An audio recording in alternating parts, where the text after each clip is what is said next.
નમસ્કાર વિદ્યાર્થી મિત્રો, એસપી અને સીસીમાં આપણે છેલ્લું ચેપ્ટર બાકી છે એની ચર્ચા કરીએ છીએ. વિભાગ 2 ચેપ્ટર 7 શેર મૂડી અને શેરના પ્રકાર. શેર શબ્દ આવે એટલે કંપની યાદ આવી જાય. કંપનીના સંદર્ભમાં જ હંમેશા શેર વિશે આપણે શીખવાનું થાય. જ્યારે કંપનીના પ્રવર્તકો એટલે કે પ્રમોટર્સ, જે વ્યક્તિએ કંપની સ્થાપેલી હોય એ સ્થાપકો, સ્થાપનાનો વિચાર કરનાર વ્યક્તિઓ, એને પ્રવર્તક કે પ્રમોટર્સ તરીકે ઓળખવામાં આવે. તો કંપનીના પ્રવર્તકો દ્વારા કંપનીની લાંબા ગાળાની, ટૂંકા ગાળાની કે મધ્યમ ગાળાની નાણાંની જરૂરિયાતને પહોંચી વળવા માટે વિચારણા કરવામાં આવે છે. પ્રસ્તાવનામાં આપણે જોઈએ તો પ્રવર્તકો દ્વારા મૂડીનો અંદાજ નક્કી કરવો. કઈ મૂડીનો અંદાજ નક્કી કરવો? તો કંપની માટે જે લાંબા ગાળાની, મધ્યમ ગાળાની કે ટૂંકા ગાળાની મૂડીની જરૂરિયાત હોય એ મૂડીની જરૂરિયાતનો અંદાજ નક્કી કરવામાં આવે. કાયમી મૂડી અથવા તો કાર્યશીલ મૂડી, બંને મૂડીની જરૂરિયાત કંપનીમાં હંમેશા માટે પડતી હોય છે. કાયમી મૂડીની જરૂરિયાત છે એ મોટા પ્રમાણમાં હોય. કાર્યશીલ મૂડીની જરૂરિયાત રોજે રોજના ખર્ચાઓને પહોંચી વળવા માટે થાય. જમીન, મકાન, યંત્ર, ફર્નિચર આવી જે કાયમી મિલકતો માં રોકાણ કરવા માટે, કાયમી મિલકતોની ખરીદી કરવા માટે જે મૂડીની જરૂરિયાત ઊભી થાય એને લાંબા ગાળાની મૂડી અથવા તો કાયમી મૂડી તરીકે ઓળખવામાં આવે.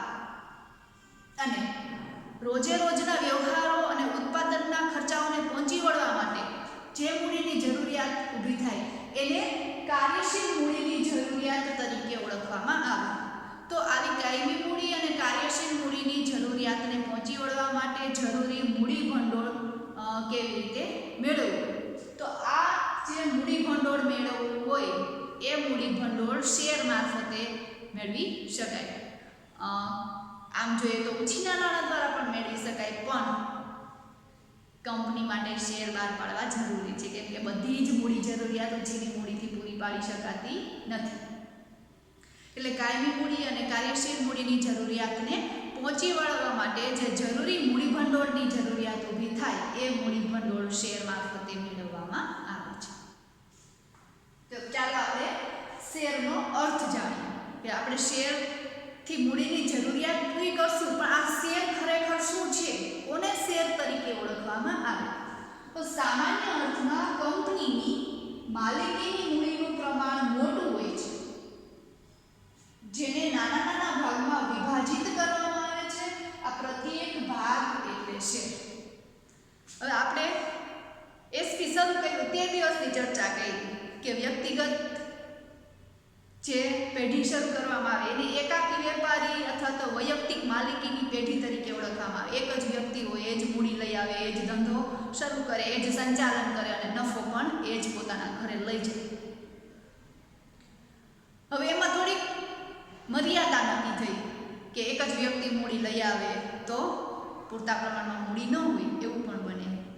સંચાલન પણ એ જ વ્યક્તિ પોતે કરે તો સંજોગોવશાત ક્યારેક બીમાર હોય, ક્યારેક બહાર જતો હોય તો દુકાન બંધ રાખવી પડે અથવા તો અન્ય વ્યક્તિને હાયર કરવી પડે. તો આવી બધી મર્યાદાઓને કારણે ભાગીદારી પેઢી અસ્તિત્વમાં આવી. એટલે બે અથવા તો બેથી વધુ વ્યક્તિઓ આવી બધી પ્રવૃત્તિઓ કરે છે.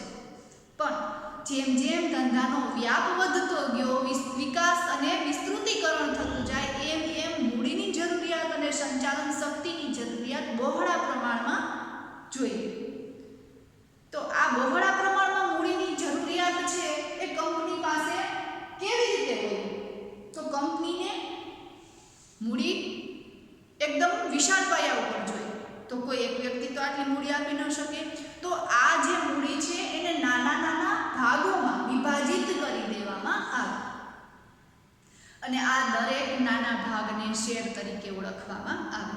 જેમ કે 5 કરોડની મૂડીની જરૂરિયાત હોય કંપનીને, તો કોઈ વ્યક્તિ 5 કરોડ તો આપશે નહીં, તો શું કરવામાં આવે? તો આ 5 કરોડને નાના નાના ભાગમાં વિભાજિત કરી દેવામાં આવે. 50,000 શેર બહાર પાડી અને થોડી મૂડી મેળવવામાં આવે, વળી પાછા અમુક શેર બહાર પાડે.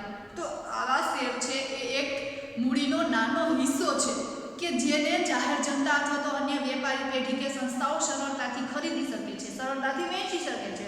એટલે મૂડી ભંડોળ જે બહોળા પ્રમાણમાં જોઈએ છે એને નાના નાના ભાગમાં વિભાજિત કરી દેવામાં આવે છે અને આવા વિભાજિત કરેલા દરેક ભાગને શેર તરીકે ઓળખવામાં આવે છે.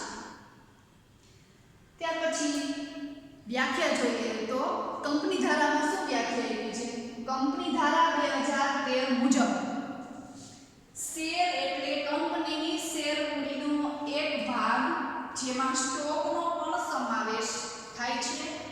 કંપની તેની શેર મૂડીને નાના નાના ભાગમાં વેચી નાખે છે. આ દરેક ભાગને શેર તરીકે ઓળખવામાં આવે છે. એટલે અર્થ કરતા કંપની ધારાએ વ્યાખ્યામાં થોડોક વધારો કર્યો કે નાના નાના ભાગમાં મૂડીને વેચી નાખવામાં આવે, એ દરેક ભાગને શેર કહેવામાં આવે. એ ઉપરાંત એવું પણ કીધું છે કે કંપનીની શેર મૂડીનો એક ભાગ જેમાં સ્ટોકનો પણ સમાવેશ થાય છે, એટલે સ્ટોકને પણ આમાં સામેલ કરી દેવામાં આવે છે. તો આવી રીતે શેર છે એ કંપનીની જે કાંઈ પણ મૂડી જરૂરિયાત છે એ મૂડી જરૂરિયાતને નાના નાના એક પાર્ટમાં, એક હિસ્સામાં ડિવાઈડ કરી દેવામાં આવે, એક ભાગમાં ડિવાઈડ કરી દેવામાં આવે કે જેથી કરીને એ મૂડીની જરૂરિયાત લોકો મારફતે સરળતાથી મળી રહે.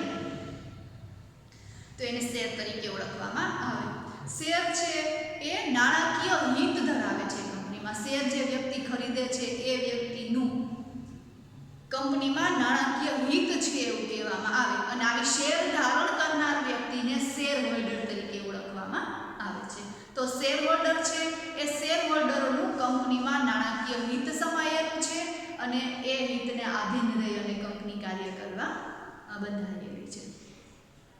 તો આજે આપણે શેર મૂડીમાં પ્રસ્તાવના, શેરનો અર્થ અને શેરની વ્યાખ્યા વિશે શીખ્યા અને હોમવર્કમાં પણ આપણે શેરનો અર્થ અને શેરની વ્યાખ્યા લખી અને મોકલશું. Thank you.